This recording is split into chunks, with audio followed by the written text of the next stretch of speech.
So hello everyone, welcome back to Oliveboard Regulatory Bodies, and today we are having a mega webinar. But this particular mega webinar from our side is very special because it is open to all. Yes, you can join this webinar from our Oliveboard Regulatory Bodies YouTube channel, and welcome once again for this mega webinar for RBI Grade B 2024. So today we are going to talk about 75-day strategy for RBI Grade B 2024 by none other than Mr. Anil Sir, who is All India Rank 1 in RBI Grade B exam in the year of 2018. So this session is going to be really very enriching, fruitful, as well as you all should be waiting till the end of this session. Now, there are two reasons for it.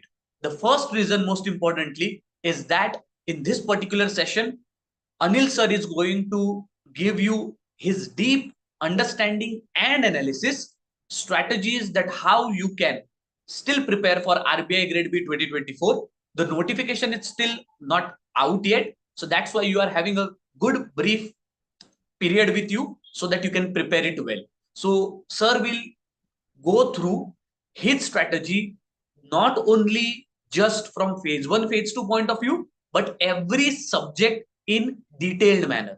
Not only that, apart from this whole session to be enriching, we will also have Q&A session. And yes, the thing for which all of the students always are waiting for and maybe craving for, that is what's the giveaway. So we will also have giveaway. For giveaway, very important detail this time is that whatever students are joining this particular webinar, you all can go through the link which has been given in the description in this particular video, join the WhatsApp community, and therefore in that community only definitely you will be getting the giveaways. The giveaways also I'll be telling you what these giveaways are, but little bit patience is really very important. We'll come to that. So now over to Anil sir. I think I'm also eagerly waiting for this particular session. Everybody, so we'll be starting the session right now. Anil sir, over to you. The podium is yours. Thank you, Suraj. As always, a pleasure to speak to the students, understand what their preparation strategy has been, what modifications they need to do in order to make it effective. So as we get closer to the examination, the idea is always to give more specific tips, how you can modify your preparation, keeping in time constraints in mind. And also how you can focus more on revision practice that will help you in clearing the exam, So today we'll quickly go through the agenda. So subject-wise actionable strategy, I think that's something that Suraj already mentioned. What should be your sources for preparation, whether it's phase 1, phase 2, and different aspects of both. How can you maximize your score in the descriptive section of phase 2? And let's look at the 75-day study plan in detail. One thing that's not on the agenda for people who've tuned in before, there are a lot of memes in this presentation. So we heard you. We've added more memes. So hopefully it will be entertaining as well, It won't be just educational. So let's look at the tentative schedule, where we are today and what is likely to happen. We are expecting the notification to come out soon. That could happen, within, let's say, a month's time. But whenever it happens, you'll probably have roughly 2 months before you have phase 1. One thing to note is between phase 1 and phase 2, you have very little time, usually 3 weeks. So do not schedule any preparation for phase 2. Focus on revision and practice between the time that you have for phase 1 and phase 2, Interview obviously happens much later. You'll have enough time for that. Don't worry about it for now. But focus on what you need to do in order to clear phase 1. How can you be prepared for phase 2? And then we'll take it from there. Okay. So drilling down into phase 1, right? Quickly, 4 sections, 200 questions, general awareness, reasoning, English language, quantitative aptitude in that order, have 80, 60, 30, 30 marks, right? You also have a time limit for each section, so please be mindful of that. You will face an acute crunch in reasoning and quantitative aptitude. In general awareness, English, you should not necessarily face a time crunch, but we'll look at that as well, right? 200 questions, 120 minutes. So that race begins now. Right?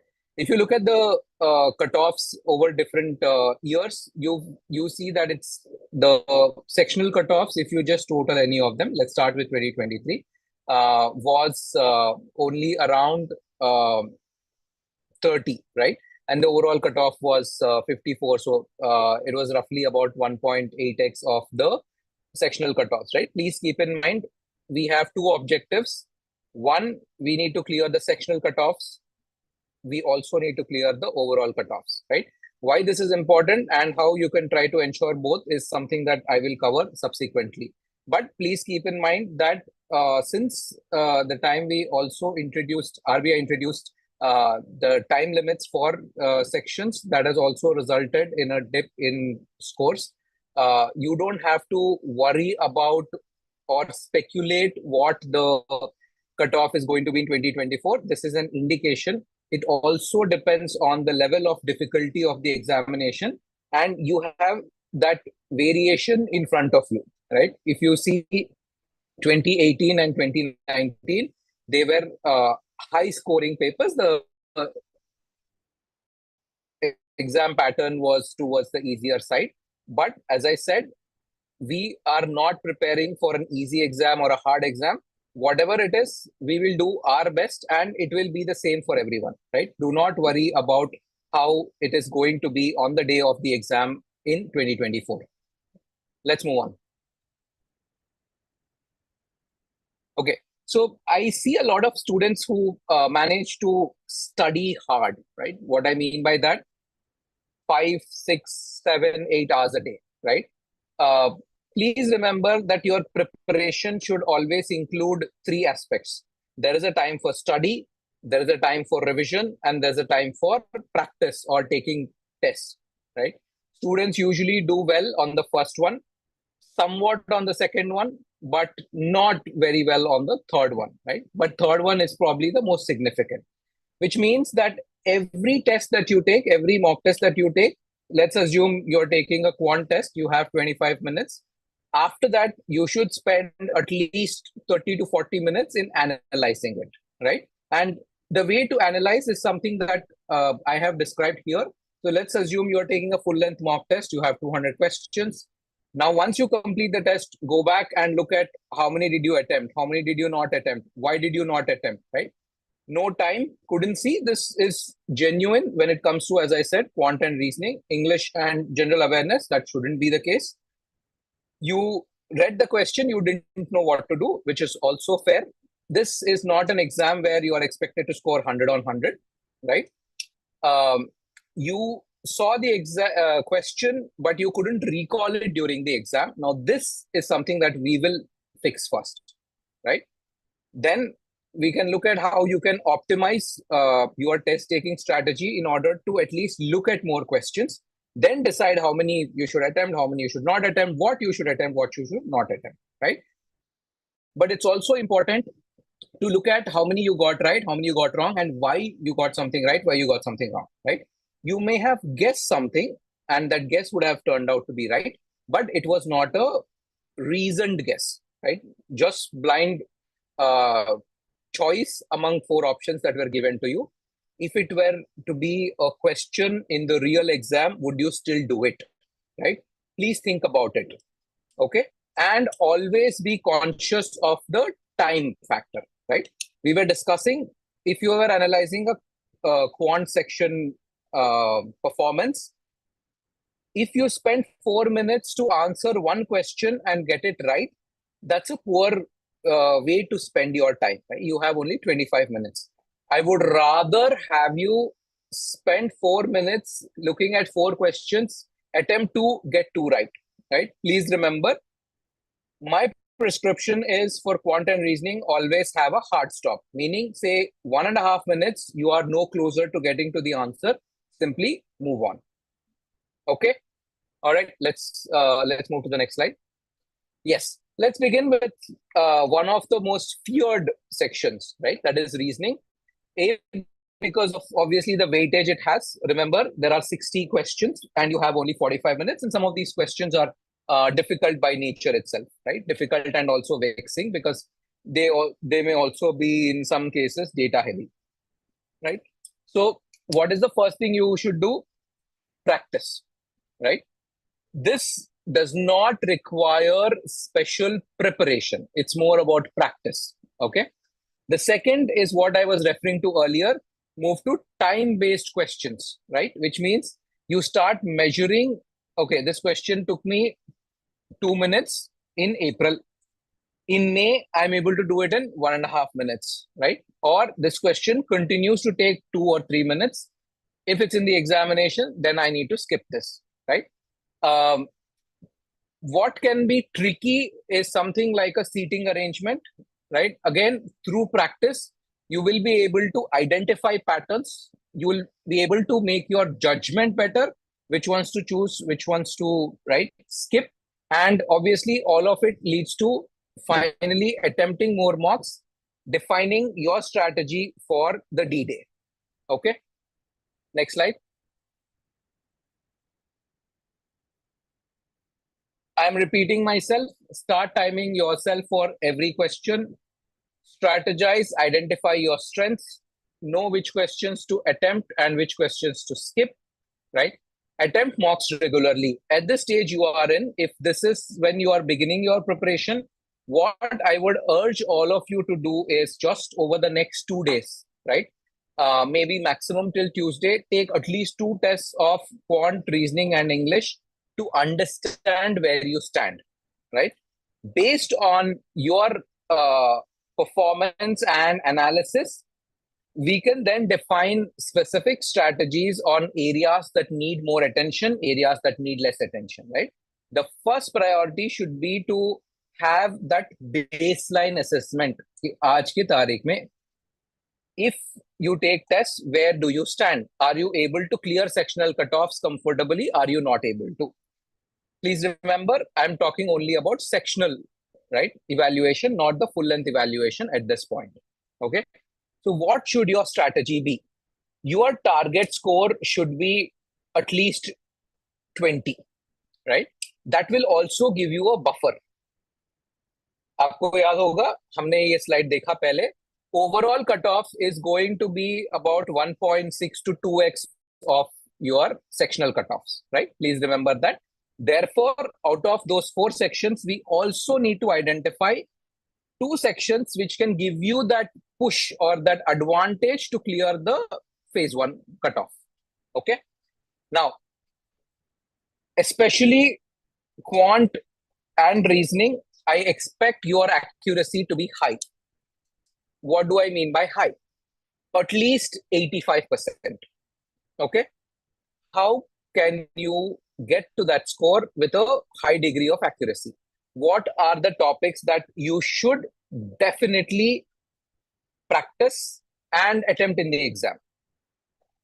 Series, sequences, right? So Fibonacci sequence, for example, right?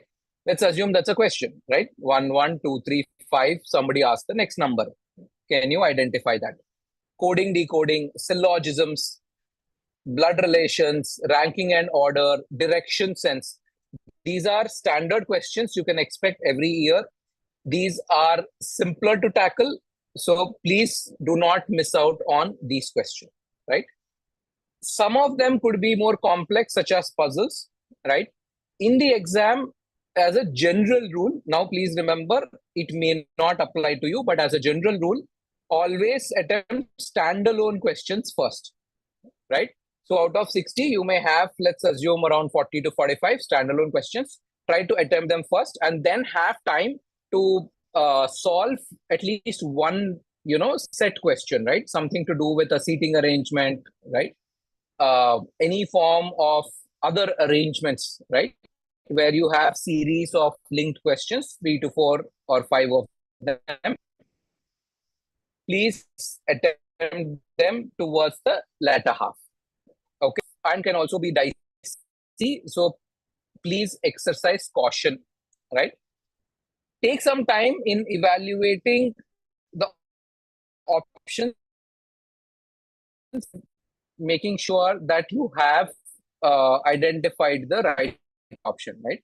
If you are not sure, few of them, but then even in that order, puzzles and critical reasoning are not certain things that you should attempt blindly. Okay. Can you scroll to the next slide, please? Yeah, moving to general awareness. Now, this is, there is a difference in the way we approach, say, a quant section, a reasoning section, because general awareness, when you prepare for it, you are not just preparing for phase 1. This will also help you in your phase 2 objective portion for ESI or in finance, right? Now, what is the way to do it? Follow Oliveboard's, right, material, whether it's on a daily basis, weekly basis, monthly basis. In fact, what I would urge you to do is do it on this schedule: daily, weekly, monthly. Okay. So if the prelims is going to be conducted, let's say in July, right? What you should be thorough with is December 2023 to say June 2024, right? About 6 to 7 months. Now, for that, Oliveboard has the Bolt magazine. Oliveboard also has a PIB compilation. Be thorough with it, right? But remember that when you are reading a large volume of information, right, at one point, it will be difficult to recall and retain that information, right? Break it down, right? Ideal way to do it is then, as I said earlier, do it on a daily, weekly, monthly basis. For the previous month's current affairs, do 1 week at a time, right? So, for example, let's say today you're trying to cover the backlog for, say, April, right? April week 1, you are doing on April 28th, right? Let's assume April 29th, you are doing April week 2.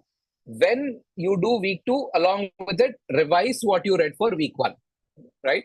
Please remember, for general awareness, considering it's the largest section, this is a section that you have people at two ends of the spectrum. I've seen a lot of students who perform well in QRE miss out on general awareness because they don't revise and they don't take tests. Okay.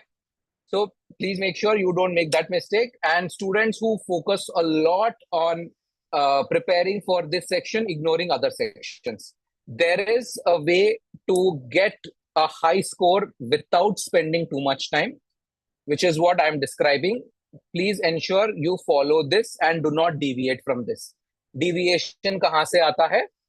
If you start referring to too many sources, right? I'm going to look at Oliveboard, I'm going to look at somebody else, I'm going to look at a newspaper, I'm going to do this.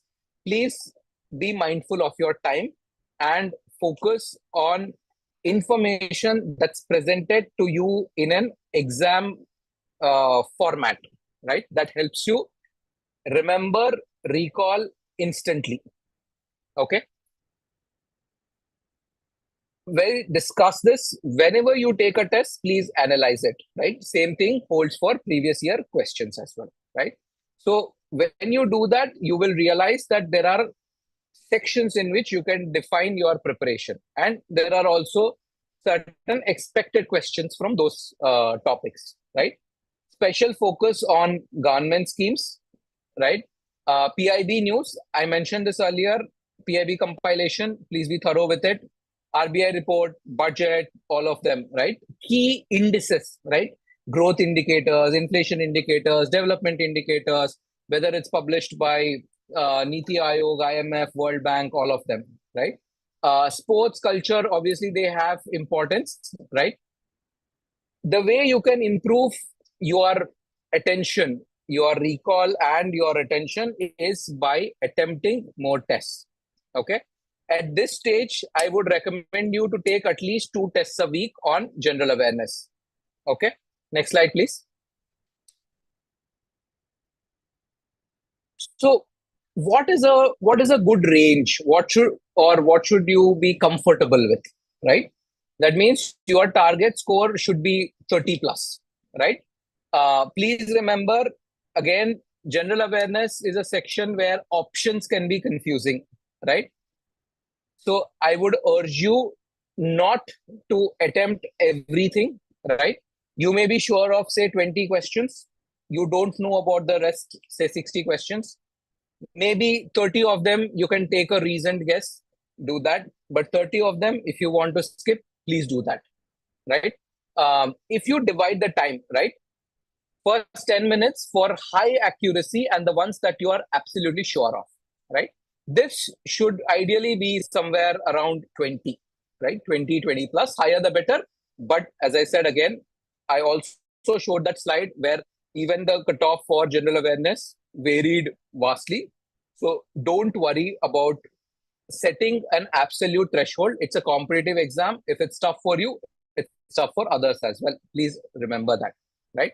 Spend next 10 minutes in identifying which questions, or even within questions, which options you can eliminate, and you can get it down to 2, like you have in KBC 50-50.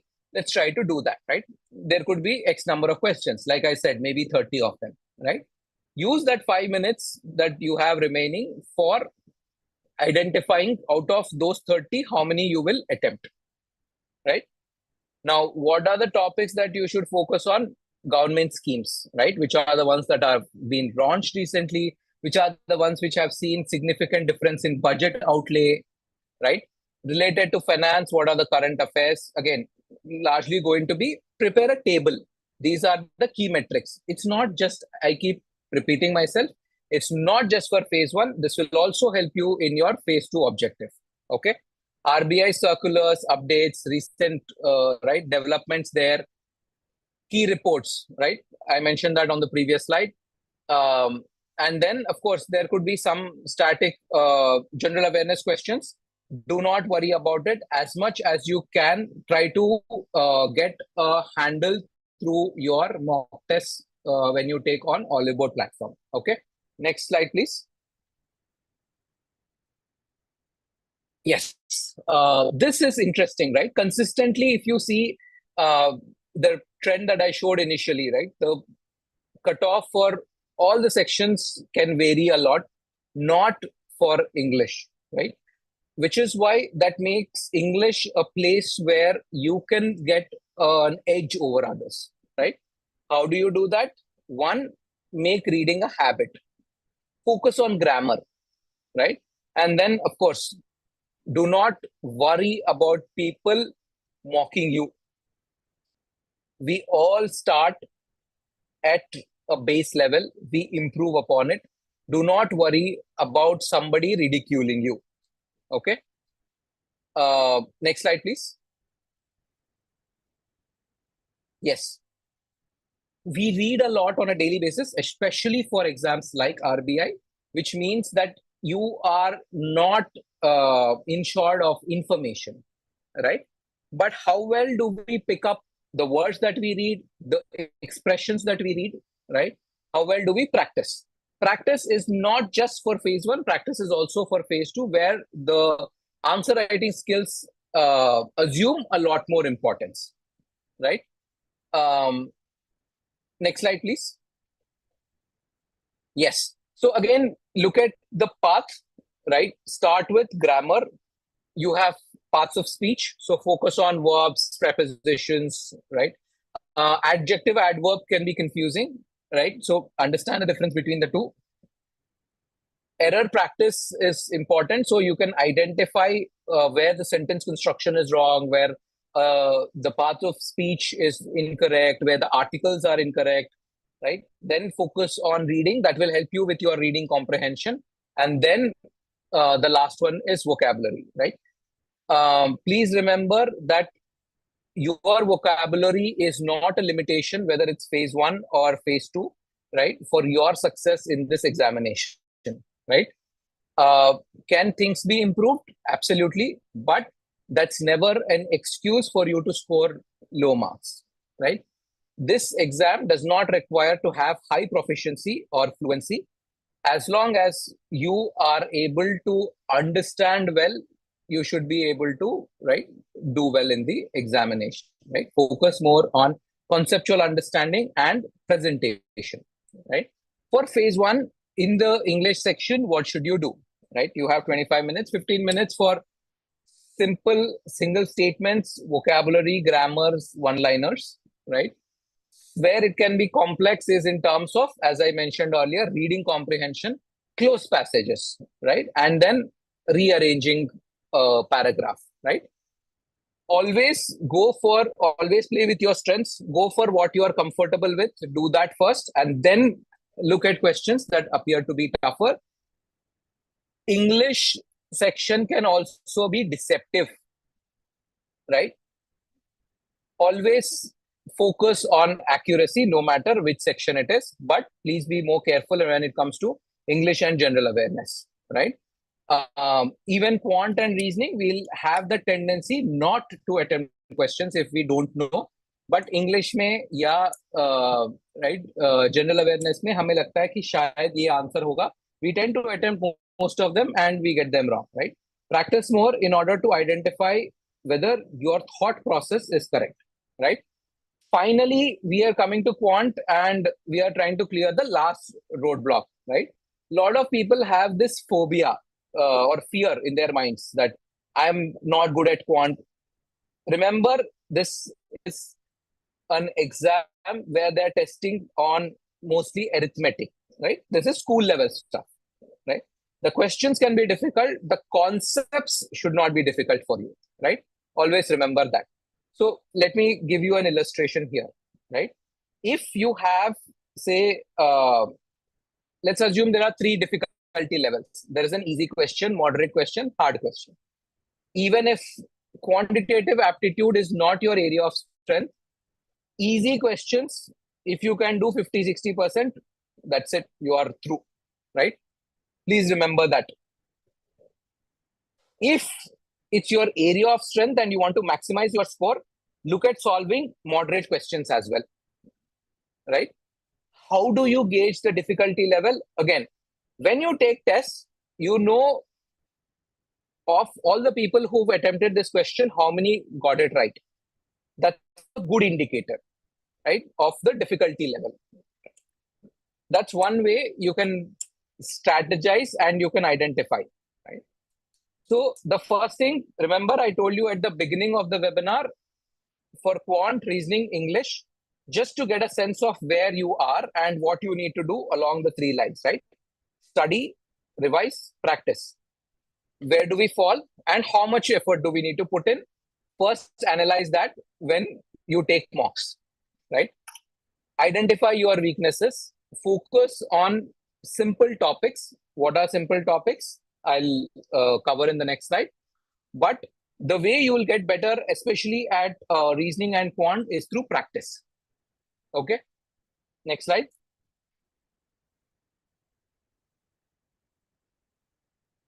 Next slide. Yes. So again, here you should try to aim for a score of 10 marks. 10 to 15 is a very good score, right? How do you want to distribute your 25 minutes? Ideally, you should take about 12 to 15 minutes in looking at the easier set of questions, which are to do with number series, quadratic equations, percentages, ratios, right? Simple arithmetic. Simple arithmetic means, again, let's assume in, right, when it comes to interest, you have simple interest versus compound interest. Simple interest is something that you will bucket under easy arithmetic. Linear equations also, you should be able to solve, right? Let's assume there's a question related to age, right? You have a relationship, right? Those sort of questions. Something that can take time and that can be also difficult to solve is, say, data interpretation. Time, speed, and distance, time and work, these can take more time, and there's also a possibility of going wrong. If this is not your area of strength, it's okay. Please be comfortable in not attempting those questions, or at least not attempting those questions first. Once you've completed all others, then try to attempt here. Now, remember, no matter what, this is not an exam where you are expected to score 200 on 200, 150 on 200. Always remember that. So identify areas of strength, 4 sections, at least 2 where you are scoring above others, right? When it comes to the sectional cutoffs, and do not make any section a liability. Liability का क्या मतलब होता है? That becomes a burden on us. How will it become a burden on us? Say quant, right? Easy paper, cutoff was 7.5. You are ending up with 6.5. Now that, and but of course, overall, let's assume you scored 120, or you, if you right, spent a lot of time in the exam which has not given you that result. Make sure you don't become one of them, and that's why practicing taking mocks regularly is the key to success here, right? Always be mindful of accuracy. In quant, 90% is what you should aim for.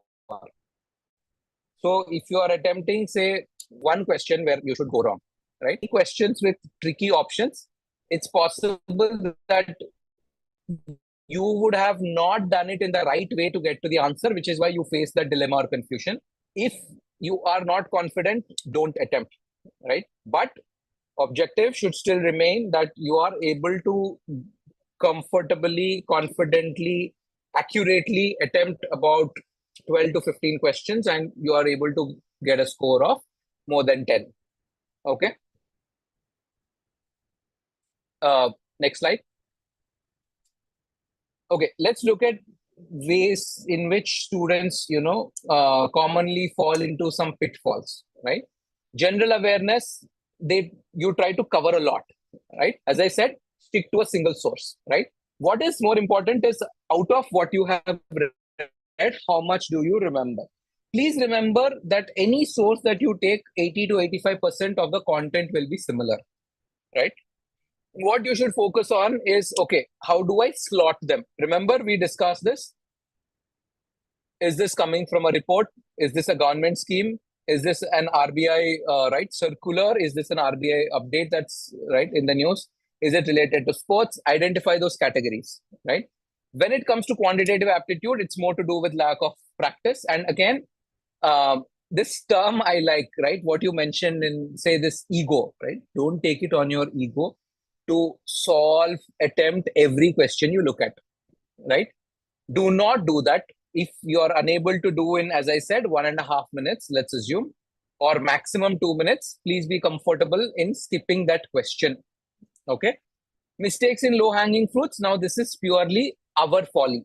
जहां पे हमें सही करना था, हमने गलत calculation किया, जिसकी वजह से we not only lost where we should have scored, but we also get a penalty for negative marking, right? So your opportunity cost is 1.25 marks, right? It's not just about getting 0.25 negative, but also it was a question that you should have got right. The opportunity cost also is the time that you spent. Let's assume a minute, right? A minute would have meant one more question. So please be mindful of these things, right? When it comes to reasoning, again, this I see typically when it comes to these seating arrangements and puzzles, where students tend to sit on it for 10 minutes, but they are unable to solve, and then they extend it for another 5-10 minutes, not being cognizant that you only have 45 minutes and you have 60 questions, right? So please follow the same approach. Do standalone questions first, play to your strengths, do syllogisms, do series, do sequences, right? Look at sets, look at critical reasoning. Later on, if you are not sure, don't attempt, right? Sometimes the difference between selection rejection can just be one question, right? Either getting it what you should have got right, getting it wrong, or attempting too many questions without being confident. And even just 4 questions can mean 1 mark, and you're missing the cutoff by, say, 0.5 or 0.75, right? For English, focus on the simple things first, which is grammar, vocabulary, right? Identifying, say, errors, then move on to reading comprehension, right? And then passage completion, rearrangement, all of those, right? Next slide, please.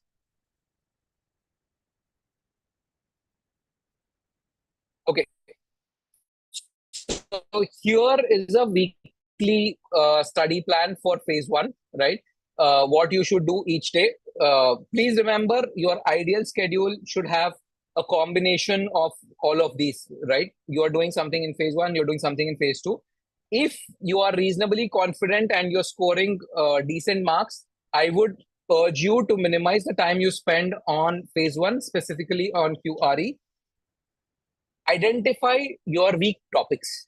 Spend more time on that, right? For example, this is an indicative list. What we are saying is you will spend time on profit and loss, right? You'll spend time on mixtures, allegations, permutation, combination, right? And then you'll move to number systems. You'll move to simple interest, compound interest. If you don't need to, focus on, say, simple interest, compound interest, then make time for some other section and some other topic. Okay. Make sure you have a plan, right? We'll discuss this as we move forward in the webinar, but you need to have a daily plan for your preparation starting today, right? Ultimately, if you see the way it's devised is you are attempting mock tests regularly, right? What does it say? Here it's again a placeholder. It's a Sunday where you are attempting mock tests and you are analyzing your performance. You can also spread it over the week where you want to do this, right? Say Monday, Wednesday, Friday, you'll do Monday Quant, Wednesday Reasoning, Friday English, so on for the test. But make sure you take at least one test a week, okay? Make it a habit to go through current affairs on a daily basis, right? That will help you, as I said, with general awareness of phase one, the objective portion of phase two as well. Okay. If your overall scores are okay, then don't worry so much about topical tests, right? Only where it's needed, get to the level of topics, especially in quant and reasoning, right? Focus more on taking tests and fine-tuning your strategies. Next slide, please. Okay. Let's discuss about phase two, because ultimately your selection is largely going to be determined by your performance in phase two, correct? While interview will play a role, interview can also be a little dicey. What you can do from your end is ensure that you score well, but the higher your score is in phase two, the more advantage it will give you, and it'll also give you a buffer in case you don't score very well in the interview. Okay. So what is the pattern? You have three sections. You have economic and social issues, 50% objective, 50% right subjective. The same thing for finance and management, 50% objective, 50% descriptive. You have 30 minutes for the objective portion. You have 90 minutes for the subjective portion. In phase two, you should not have time constraint in any of these sections, right? Whether it's ESI, English, or F&M. Okay, you have 30, right, MCQ type questions. You will have 2 mark questions. You'll have 1 mark question, everything adding up to 50 marks, and then 50 marks for descriptive. We'll spend more time on descriptive and how you can maximize your score there for both ESI and F&M. One thing that students usually ignore is the descriptive English section. Practice, again, writing essays, right, condensing paragraphs, right, précis writing, and also improving your articulation in reading comprehension. Okay. Next slide, please. Yes. Cutoffs just for phase two. Now, again, if you see from 2021, when we had, right, the new pattern, you see there is a consistent, right, range, right? It doesn't deviate much. Phase one has changed more, but phase two hasn't changed to the same extent, right? So identify how you can again maximize your score in each of these sections. We'll discuss them as well, but also look at the phase two cutoff and the overall cutoff, right? For example, 23, The difference is, right, it's about 60 marks. For 2022, it was slightly higher. 2021, it was slightly higher. So please make sure that phase 2, you don't think only in terms of clearing cutoff. You're actually going beyond the cutoff. Okay, next slide.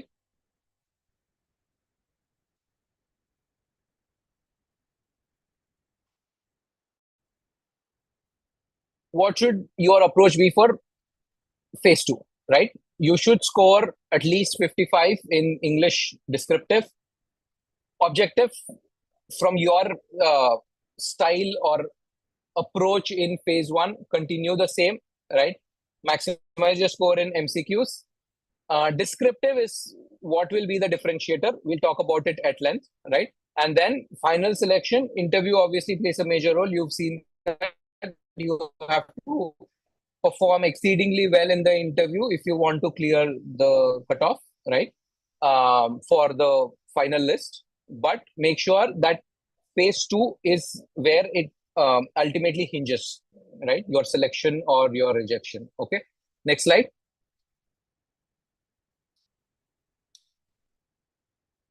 Right. So average marks of selected students, ESI 51, right? FNM 71. FNM is usually higher, right? English descriptive, I think last slide we showed 55. It's roughly around the same range. Total phase 2 average marks of selected students was 179. Remember, the cutoff was 169, right? That's the reason you'll have to ensure you have a buffer of 10-15 marks from phase 2, right? That will help you, right? So even in interview, you score somewhere around 50, 52. That will help you get to the final list, right? Please remember that. Okay. Next slide, please.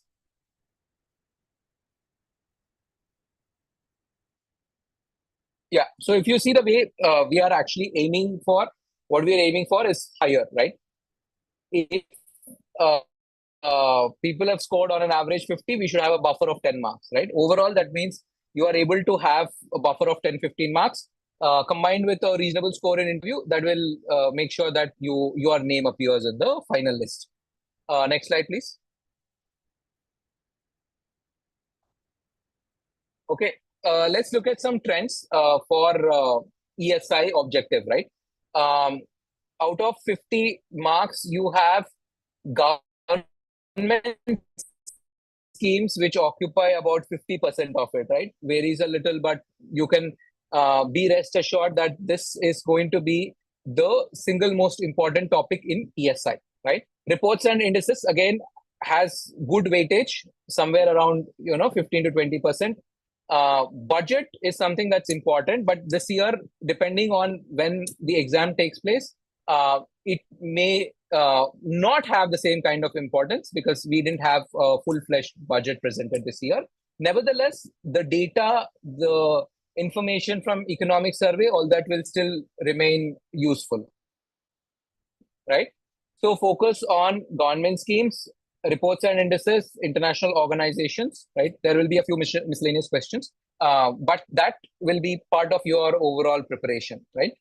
One thing I would like to caution you, especially when it comes to ESI and government schemes, is do not try to look at multiple sources in order to identify what kind of schemes, or do not try to look at some, fringe schemes. Fringe, not mainstream, right?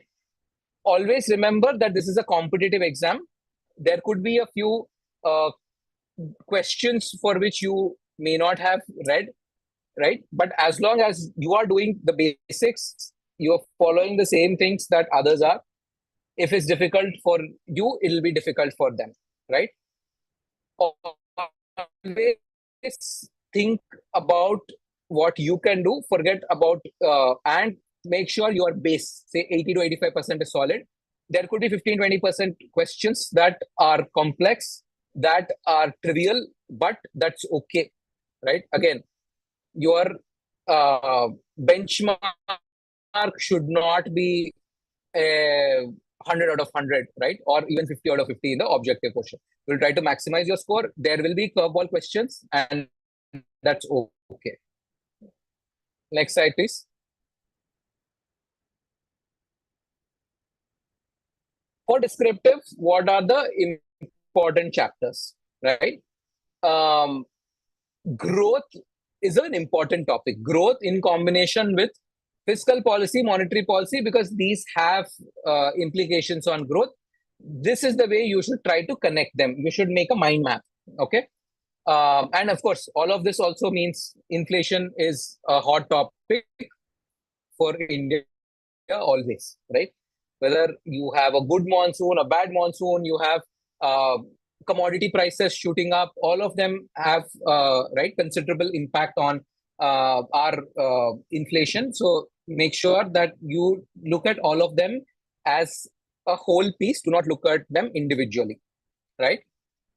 Sustainable development, environment, that also plays an important role. You can look at trends in terms of the questions that were asked in previous years.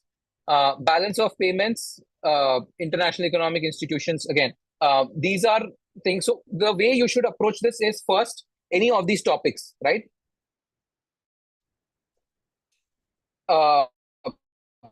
You have these chapters, they'll have 3-4 topics.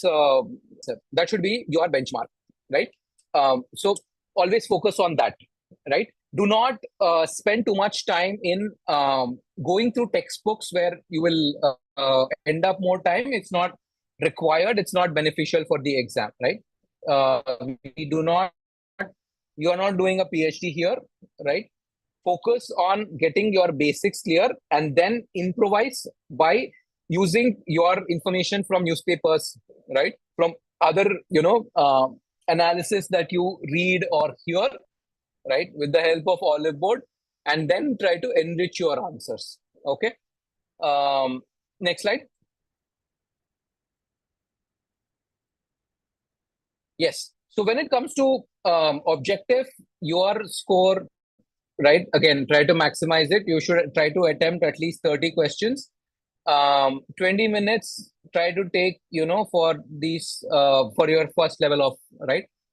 Questions, and then use the remaining time for, again, doing this elimination process, trying to identify amongst the ones that you're not sure, which ones will you attempt, which ones will you not attempt, all of them, right? Descriptive, this has obviously, right, higher weightage. You have 90 minutes. So again, 4 questions, 90 minutes. That's enough time, right? Indicatively, you should spend about, right, 20 minutes for a 10-mark question and 25 minutes for a 15-mark question. Can somebody type in the chat box what is the exact distribution that you should have for each type of question? I'll be curious how quickly you can come up with that answer. But let me give you a structure, right, of how you should think when it comes to whether it's a 10-mark or a 15-mark question, right? First is, have you understood the question properly, right? Read it twice, right? Then try to jot down certain points, right? These are the things that will appear in my answer. I will use these arguments, right? Now put it into a structure. How will I introduce the topic? How will I expand on the topic? What is the main body? How will I conclude? Right? A 10-mark question, your ballpark should be somewhere around 200 to 250 words, right? So that means you should have, say, roughly 30 words of introduction, 150 words of body, 20 words of conclusion. 150 words of body should ideally mean 3 paragraphs, 3 ideas, 3 arguments that you are, right, going to discuss. Okay? This is the structure. Within each paragraph, in the body, first, what is your argument, right? Second, now, why are you stating? Two sentences for that. Sentences 4, 5, 6 will be what data, examples, anecdotes can you provide to substantiate or to defend your argument. Okay? That's the way you should also construct a paragraph, right? If you have time, please revise and try to make that answer more, presentable, right? Presentable in the sense, often when we write spontaneously, the sentences are not linked well, right? They are not stitched together in a neat manner. So make sure you do not leave loose ends. Introduction, body, conclusion, all of this is clear. All of these are talking about, right, distinct themes, and you are able to also put across your point well, right? So the time that you spend actually for writing, so if you are spending 3 minutes for brainstorming, structuring 2 minutes, writing shouldn't take you more than 10 minutes, and therefore you have 3-4 minutes just to revise your answer. Okay. What are examiners looking for, whether it's ESI, F&M, right? They're looking for clarity. Have you understood the question? Have you elaborated on, your main arguments or ideas well? Okay. Next question. Sorry, next slide, please.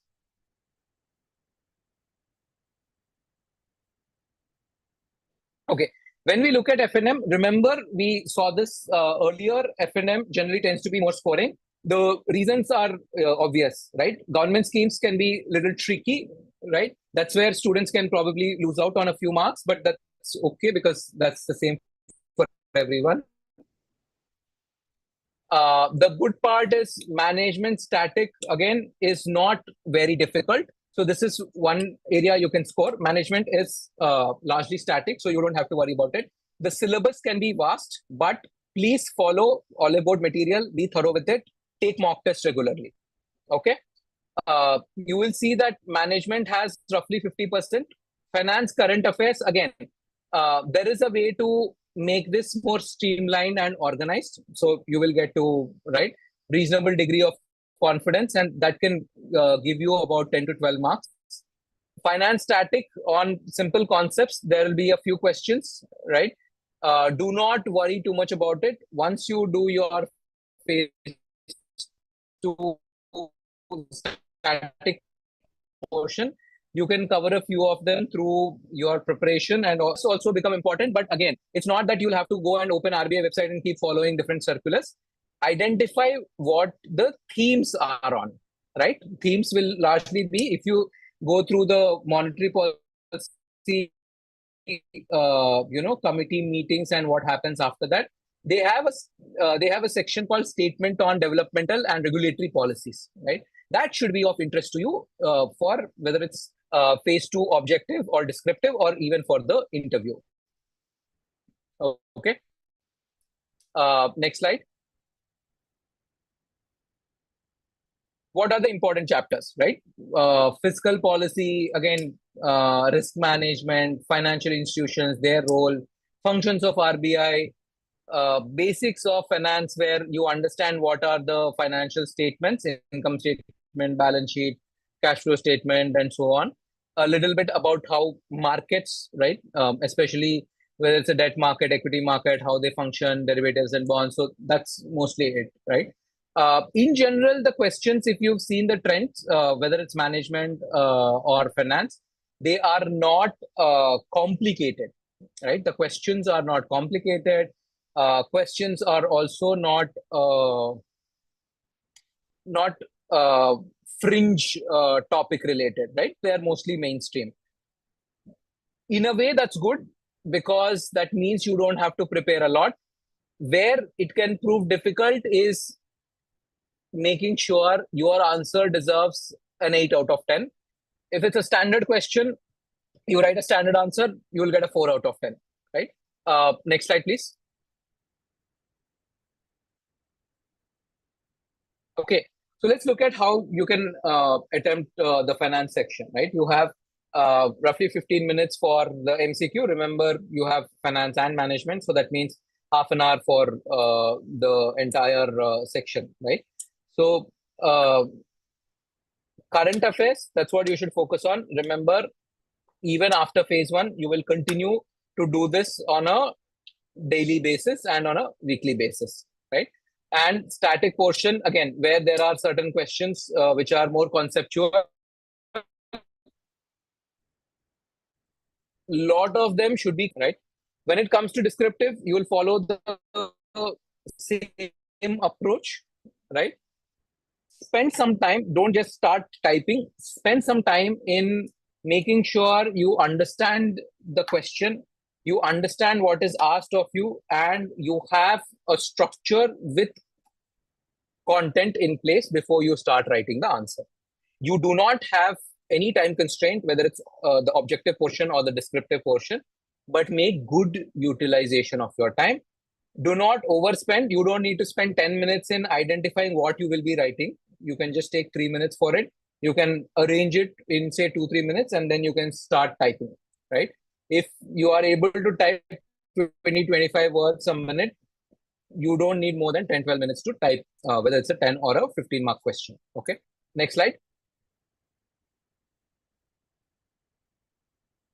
When it comes to management, now this is one area which is largely static, right?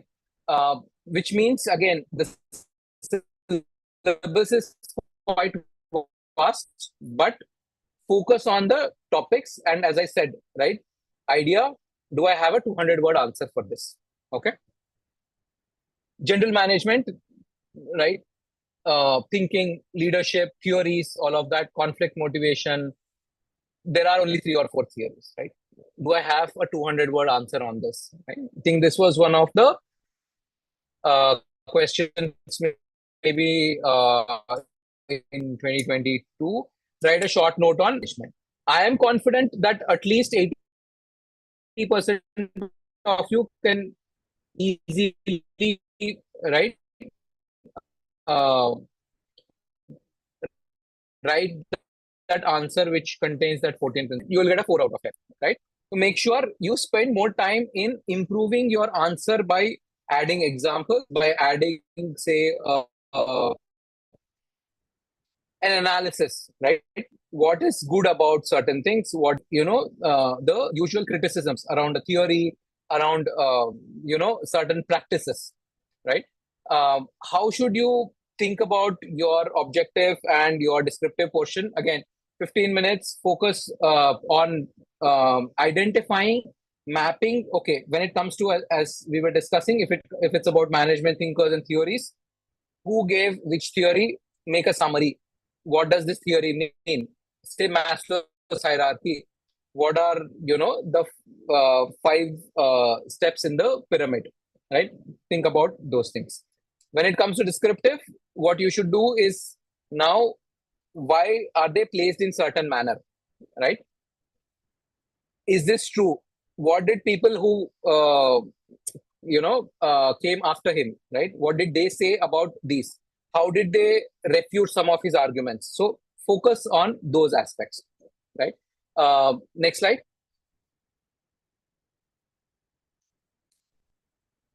Yes. Where do students usually go wrong? Not practicing answer writing. Okay. I urge you to take, at least in my mind, for ESI, you should be writing about 4 answers a week. For F&M, roughly similar. One thing is, please do not wait till the time you complete the entire syllabus. As you complete a chapter, take tests both for objective as well as the descriptive portions, right? Lack of conceptual clarity. Now, this is also a major issue when it comes to finance and economics. So make sure you have those fundamentals clear, right? Especially, say, something like, what is the difference between fiscal policy versus monetary policy? What causes inflation? What are the factors of inflation? In which right type of inflation? What is the phenomenon that we see? And what is the antidote to that kind of inflation, right? PIB obviously remains a big source for you for both ESI and to some extent F&M. Do not make grammatical errors. Try to focus on simple language. Your presentation and articulation is what matters. Do not try to use fancy words just for the sake of it. Okay. As I've mentioned repeatedly, the syllabus is quite vast. You will take months and years if you want to go through the traditional approach and use textbooks. Follow Oliveboard, make it your single source for all your preparation, right? Common pitfalls to avoid: neglecting English descriptive, not understanding the trend of examination. As I said, what kind of questions are asked? How should I answer? and how will my answer stand out from others, especially in the descriptive section. Time management in the exam, again for phase 2, it should be less of a problem. Do not spend too much time thinking. Yes, you should do that, but there's an indication of how much time you should spend that we have already given you. Next slide, please. So ESI, what should you focus on? Key ministries for you will be education, social justice, women and child, right? And when it comes to reports, Niti Aayog, IMF, World Bank, all of this, right? Focus on what is mentioned at the end. Answer the 5, right? W's: who, what, why, when, where. Make this a template where you also have your notes or reading material in that form. That will make it easier for you to remember. Next slide. Yes, go through the syllabus. That's obviously non-negotiable. I hope you've already done it. Read the newspaper for better understanding. Okay, try to summarize important articles in your own words. What I want you to do is, if you do it on a regular basis, you'll probably read 2 articles that are relevant. Assuming it's a Sunday, then at least write answers on any 4 of them. Give it to Oliveboard, right? Faculty, let them evaluate and give you feedback, incorporate that feedback. That's the way you'll get better. Okay. Next slide. Yes. Again, management, we've discussed this enough. Focus on Oliveboard material, keep revising, keep going back to it. It'll be useful not just for objective, but also for descriptive, right? What you should have, right? Not just for management, finance, and ESI, you should have those short notes where you are able to quickly revise and come up with a 200-word answer. Right? Next slide. Previous year papers, again, you can log into Oliveboard portal. There are also descriptive questions. Please attempt them, right? And that's the way, again, when you get feedback, you will know where, you are doing well and where you need to improve. And that's the way your answer writing can become more effective. Okay. Again, the strategy doesn't vary. Get the static portion done. Keep following current affairs to understand what are the new initiatives, new schemes, why something is in the news, right? And that will cover a lot of what could be asked in the exam. Next slide.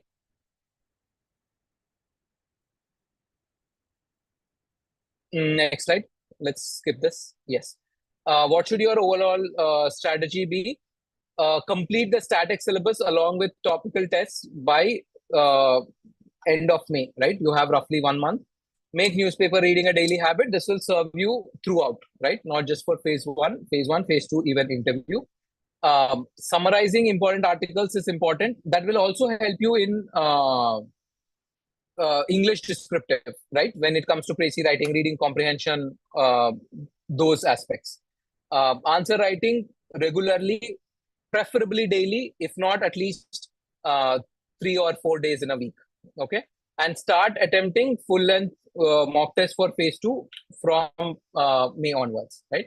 But again, remember that RBI or any, say, government recruitment exam for that matter is more a test of consistency.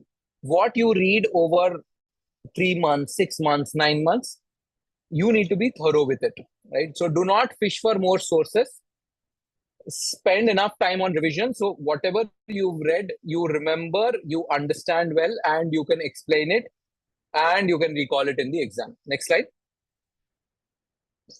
So why are we discussing descriptive answer writing so much? Because it has, you can do the math on the right-hand side, overall 200 marks, right? Out of just, 300 just for phase 2, in addition to, right, the interview portion, it's still substantial, right? So that's the reason your selection is largely going to be determined by descriptive scores, okay? In the objective portion, you should not expect a lot of variation.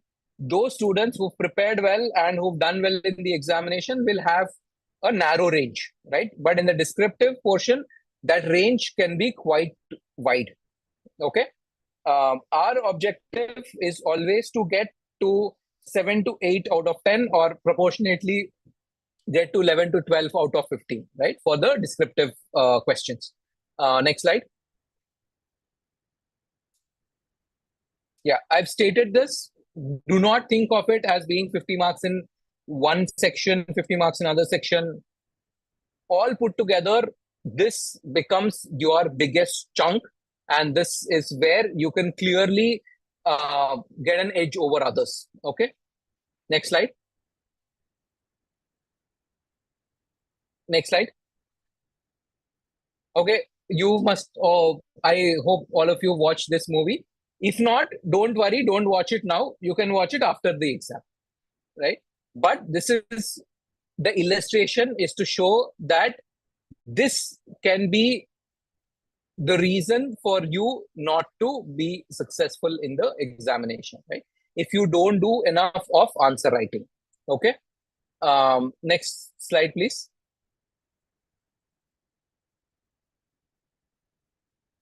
Next slide.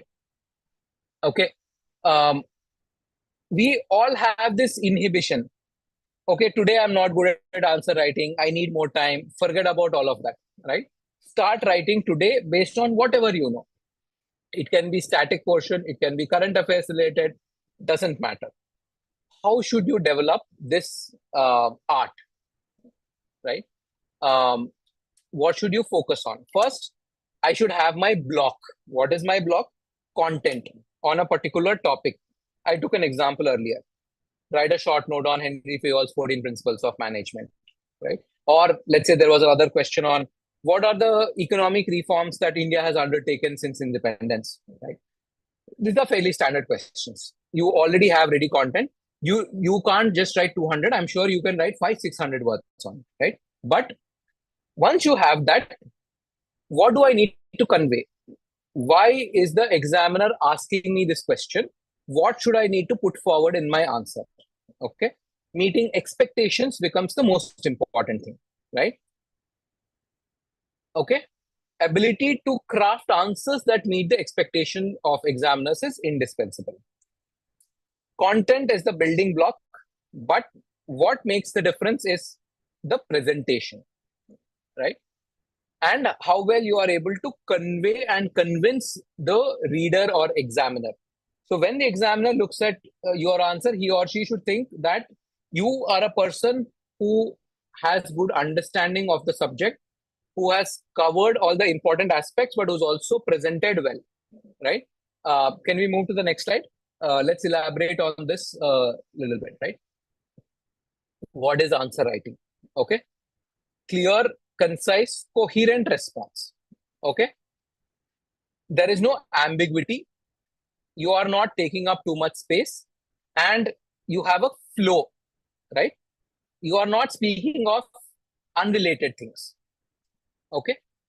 How do you improve? By practicing, right? And by looking at our own answers, by also getting that feedback from experts.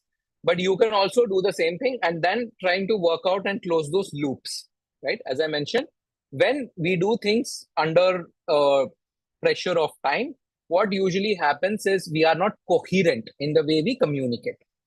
Okay. What are the building blocks?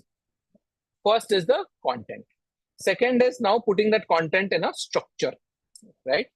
And then identifying ways in which your answer can be enriched through examples, illustrations, anecdotes, data points, so on. Okay. Next slide. Oh, yes. Again, some of you might be younger. You may not have watched this movie. It's a good movie, but there is no urgency. You can watch this after the exam, but this is a good scene to understand how we need to express ourselves, right? So there's a scene where what is a machine, right? Amir Khan says it's anything that reduces human effort, right? Simple way to put it, but also effective way to put it, right? And ultimately, everybody agrees that yes, this is a perfectly valid explanation, right? Whatever jargon you want to put on top of it will not make a difference to what the core functionality is, right? How do you begin answer writing? Start with keywords, structure your answer, and then now develop that answer into a composite whole. Okay. We've already discussed whether it's ESI or F&M. As soon as you complete a chapter, now start writing answers, making notes, right? When is the time? Right now. As Singham says, do it now. Okay. Next slide.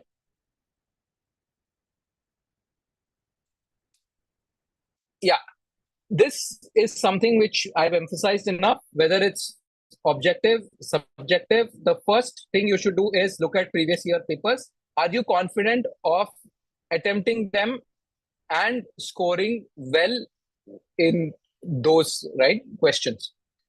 Next slide. Do we understand the question, right? Do we know what are the keywords? Okay.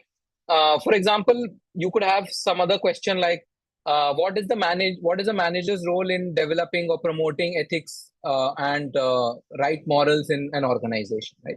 It's a standard question. Again, I'm confident most of you will be able to write, but what the crux is on manager's role, right? So now break it down.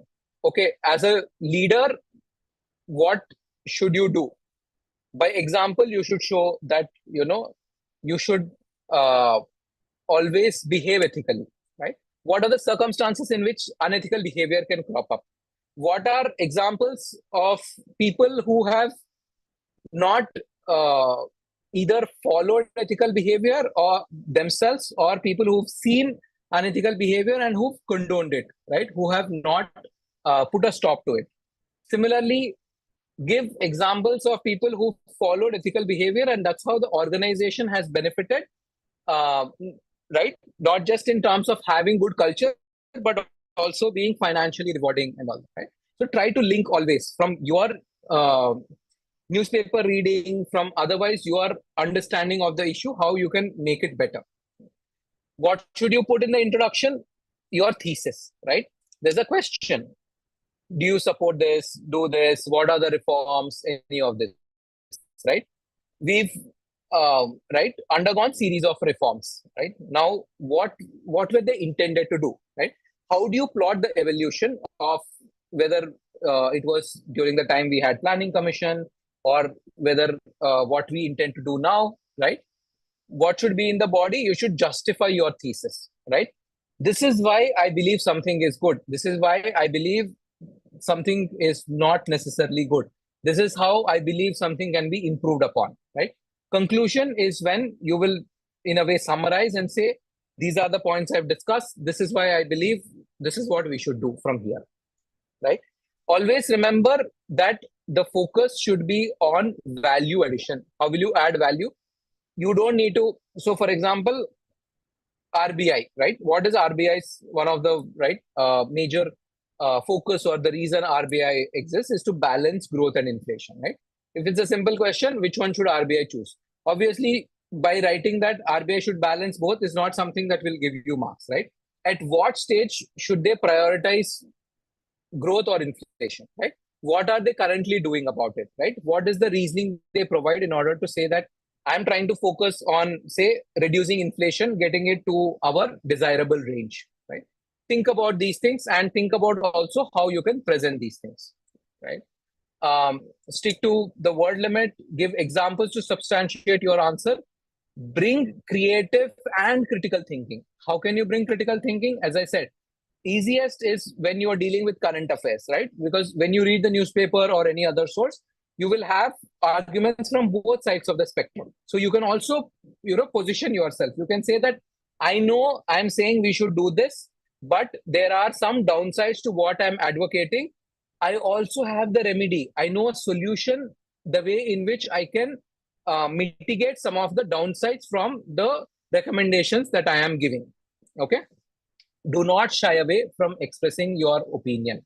Right? This is important to convey to the examiner that you have a clear understanding and you are also providing justification to your understanding. There's a stance you are taking. You are able to back that stance, and therefore you will be rewarded with higher marks. Okay.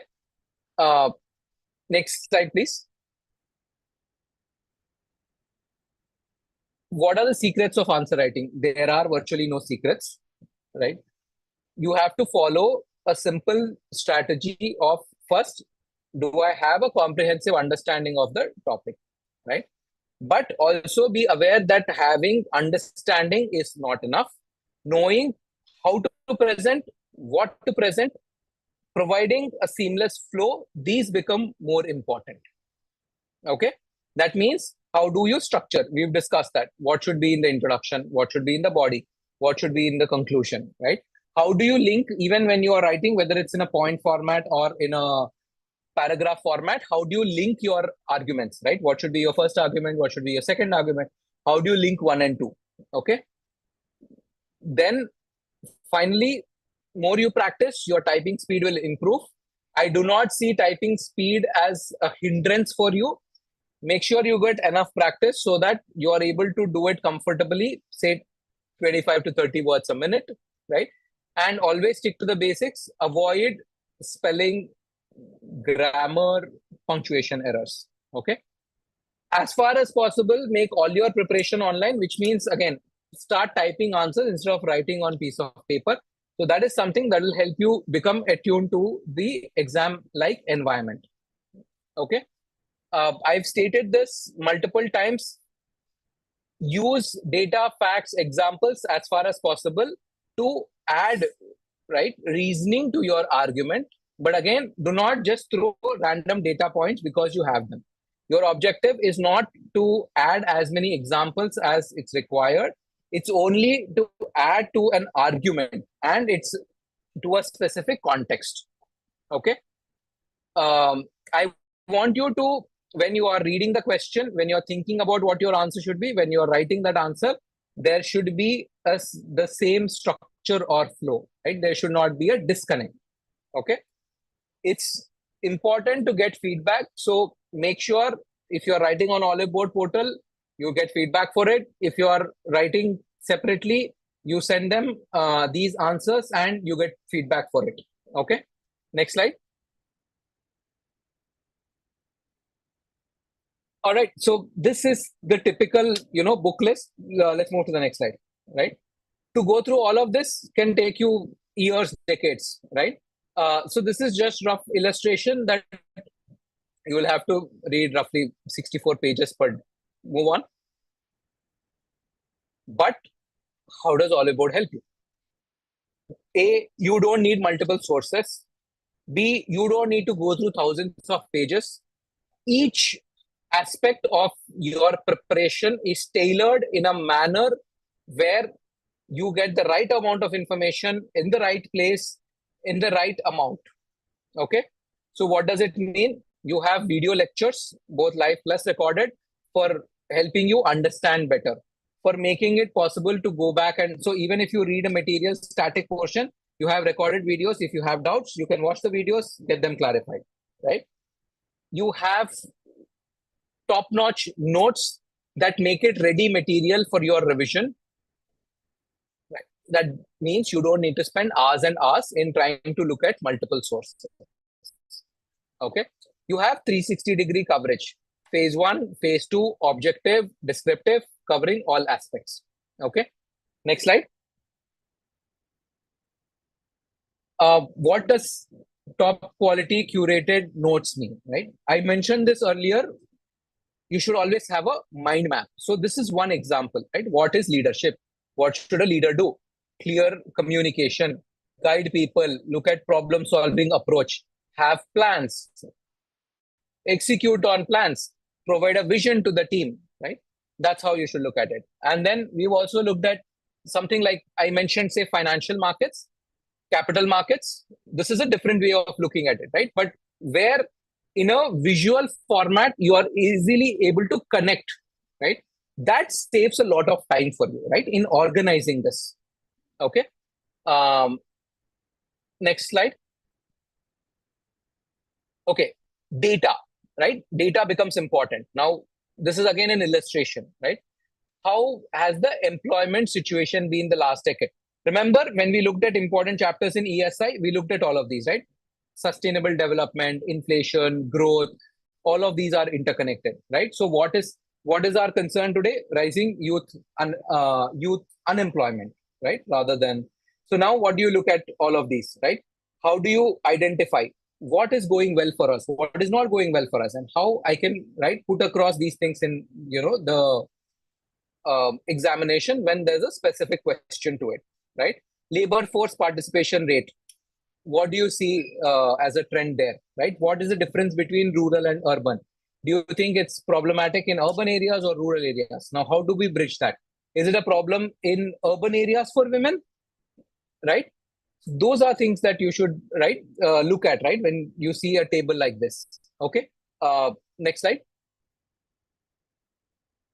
Next slide. Right. So I mentioned this in the beginning. Please make sure you have a daily plan in the run up to the exam for your next 70 to 90 days. Join the WhatsApp group given in description to collect your plan copy. As far as possible, stick to that. It's also important that you review this plan on a weekly basis with either your friends or family or with Oliveboard team, and you track your progress on this in a methodical manner. Okay. Next slide. All right. So as we get closer to the exam, we will make all our efforts to bring you quality notes to help you with your preparation strategies, to give you specific tips on how you can improve your score, whether it's for phase 1 or phase 2. Do not hesitate to reach out to us. You have a personalized mentorship program. Make the best use out of it. And then obviously, all these are building blocks for your success. All of these will come into place and you will be as successful as people who've taken Oliveboard courses have been. There's a special crash course that's been launched. So you have the schedule here. Follow the classes, follow the prescription on self-study, all of them put together.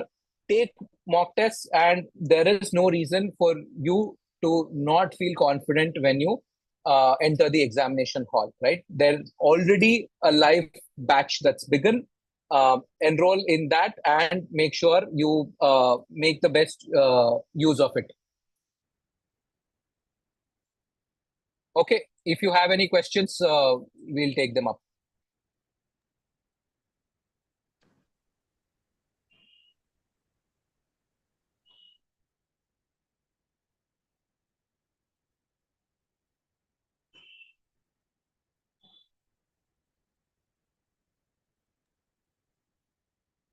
Suraj, do we have questions?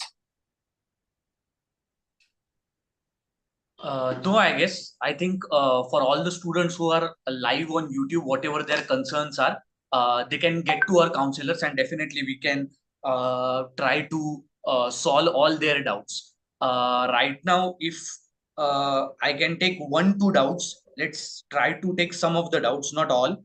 1-2 doubts.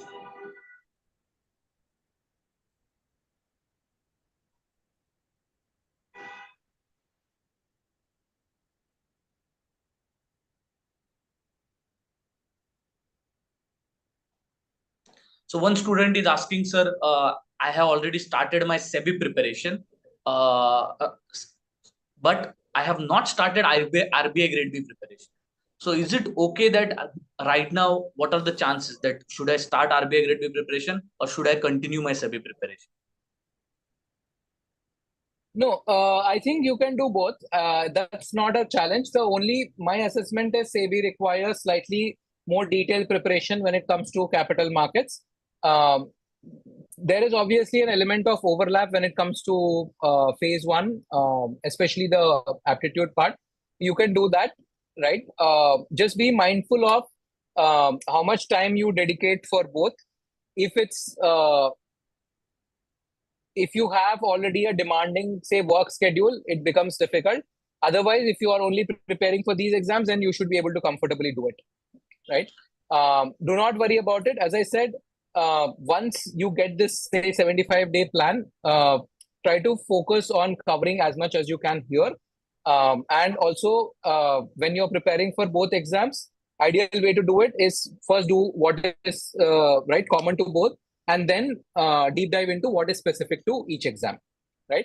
If you've already started SEBI, I hope the way you should also then think about it is what is it that you can already use for this exam, so you don't need to repeat it. What is it that you need to do separately only for your SEBI exam? Okay, rest of the questions, sir, are from the individual subjects and sections, but most of them are Okay, already solved. There are many questions okay, many of the students had asked related to their confidence in descriptive answer writing, but I think the session well covered all the aspects of answer writing also. So I think we will come to the end of the session. As Anil sir said, you can go through this webinar is recorded on YouTube. You can go through this webinar in description box. The most important thing is the WhatsApp link. Join Oliveboard regulatory bodies community there. Only then only you will get the giveaway, which is nothing but you all are waiting eagerly for the giveaway. And there are two giveaways which just now we showed.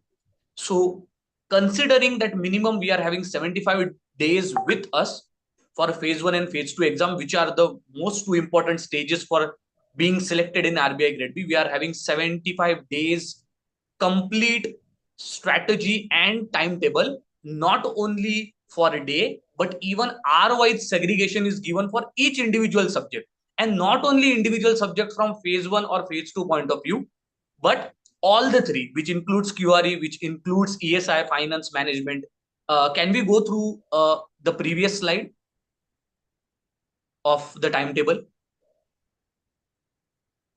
So this is the sample of the time 75 days timetable for phase 1 as well as phase 2. So here you could see that we have well distributed and made it in such a way that morning 1 to 2 hours you can study, evening 1 to 2 hours you can study, and you can finish all the syllabus. So here syllabus of RBI, how this RBI syllabus can be covered through these topics, and these topics are having these subtopics. So everything is covered here. This timetable is very, very useful. All our personalized mentorship students, whoever have joined the batch of our personalized mentorship group, they get this. So definitely this is our first giveaway. A second giveaway is nothing but it's the it's the PIB compilation again, but for the March month. So what we are giving here is for March month, whatever PIB related news are there, reports are there, indices are there, as well as government schemes are there, everything is covered in this particular document. So two giveaways. First, for all the students who are still fetching for their strategized timetable. So we will give you 75 days timetable. And second is PIB compilations for the month of March. Now, there have been so much of responses of various students that our PIB compilations and GA compilations are really having top-notch content, and the content is curated in such a way that they are really very, very useful, that we have so much of positive reviews.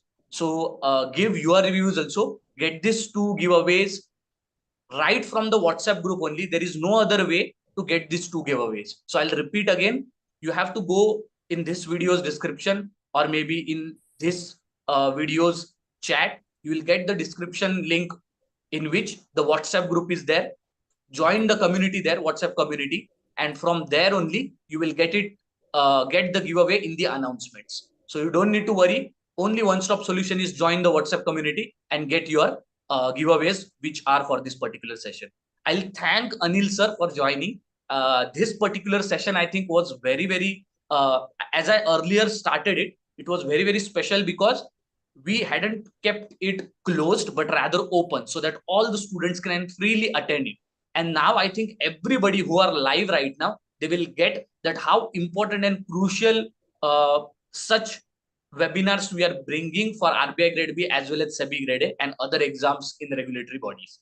So I will thank Anil sir for being there, giving his expert strategy as well as overall knowledge that in such a short span of time, I think many students have got clarity that what they have to do for phase 1, especially in quant reasoning, what they have to do in phase 2, especially in ESI finance, and also in descriptive answer writing.